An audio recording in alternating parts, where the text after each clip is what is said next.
Disclaimer time, Touhou belongs to Zoom.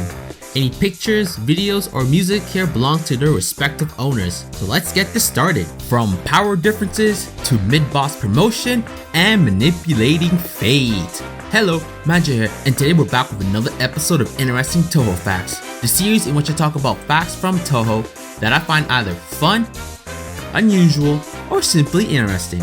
So without further ado, let's begin the Interesting Touhou Facts number 14. Number 5. Now I offhandedly mentioned this before, but Yuyuko became a stage 1 boss in 10 Desires, even though she was the final boss in Perfect Cherry Blossom. It's a little strange to have the final boss dropped all the way to a first boss. But just because she's a stage 1 boss, it doesn't mean she's slacking. In fact, Yuyuko has more spell cards than the second and even third stage bosses in this game, having 4 I believe. These spell cards are based on at least hard/lunatic difficulty, as you get one more additional card out of those. So here we go.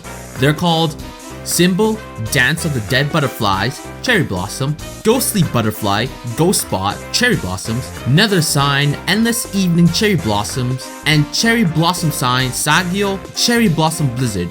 Just because you're a stage 1 boss doesn't mean you're completely weak or whatnot.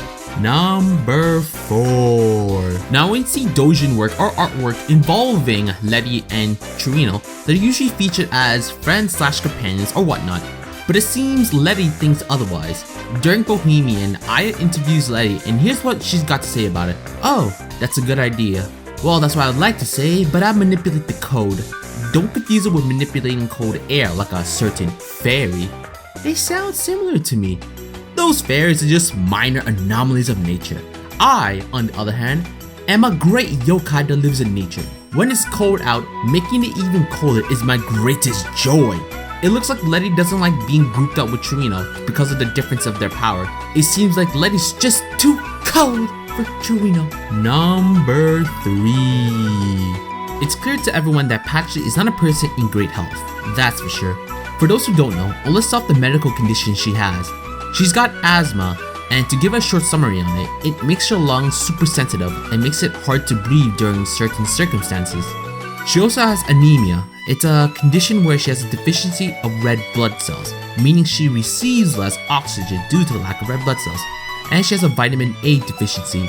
A lack of vitamin A will lead to blindness, I believe anyway. No wonder she has a bloody hard time casting spells. She's got 2 medical conditions that makes breathing that much more difficult and another that makes her blind. She ain't the luckiest of people, that's for sure. Number 2. Speaking of luck, let's talk about a lucky little rabbit, Tay. Did you know that Tay is the only original mid-stage boss to become a playable character? There's Dayuse and Kuokuma, but again, they were never planned to be actual characters. Lily White, Shizuha, Momoji, Kisame, and Tojiko were actual characters as well, but no luck to the 5 of them. For those who don't know, Tay became a playable character in Phantasmagoria. It appears to be that her luck isn't just for show after all. Number 1. Now Amelia has said she has the ability to manipulate fate or destiny, if you will. While it does sound cool, the question is, how does it exactly work? And if Amelia even knows how to use this ability? Let me give you a breakdown on what we know, or lack of anyway.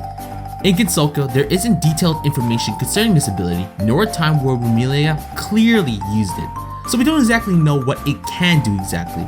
If the power is as potent as it's suggesting, she should be able to beat any opponent by changing the fate to her advantage. But we know Amelia doesn't always win, as evident in EOSD and in Silent Sinner. It could be because the spell card rules doesn't allow her to do so, similar to how Reimu isn't allowed to easily win using her ability to phase in and out of reality.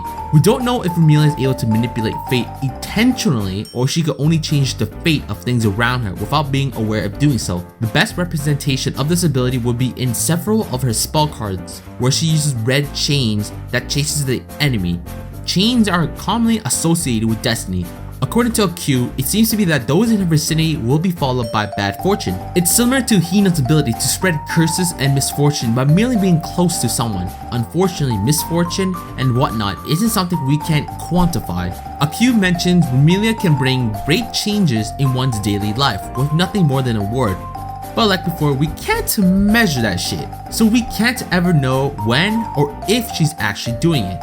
In Bohemian, Flandre says that the true nature of the ability may simply be to know what happens in the future. However, Flandre also said that it's just that Amelia just likes to talk that way, and thus may just be an act of pretense.